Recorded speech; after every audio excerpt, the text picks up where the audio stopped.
Another adjustment you can make to text will involve case. For example, paragraphs with sentences will use sentence case where the first word is capitalized. Sometimes you want everything to be lowercase, in other words, no capitals. On other occasions, you want all capitals, known as uppercase. Let's begin with our title at the top. We'll move into the left margin and click once to select the first line, Essential Veggie Recipes for the. All right, from here, you'll notice we have that little pop-up with formatting options, but there's nothing dealing with case here. We need to go to our ribbon where we see an extra button, and if you click that drop-down, you can change case to a number of different choices.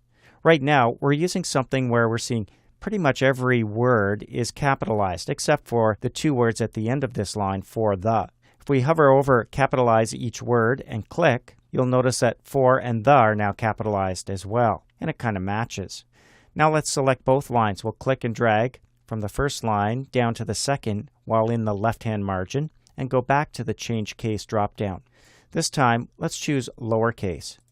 Well, you can see what happens there. First of all, we're seeing some autocorrect things going on, indicating we have some issues in our document, and it really doesn't look right, doesn't look formal. Let's go back to the drop-down with our content still selected and choose uppercase. That might be more appropriate. It'll actually work for a title. Also from the drop-down, you'll notice capitalize each word, so we can go back to that if we prefer that option. I'm going to go with uppercase.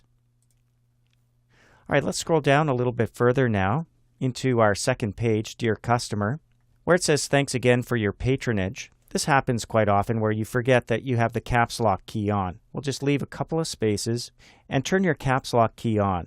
Type in, "We really appreciate it," just as you would as you were typing a sentence. So Shift and the W, and you'll notice something happens. It actually gets corrected for you. It's an autocorrect option that recognizes you've accidentally turned the caps lock key on.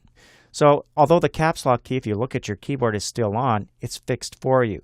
But on those occasions where it's not, you have the ability to go up here to the drop down for Change Case and toggle, which will change everything around for you. So that's just a quick look at how we change case for our documents here in Word 2013.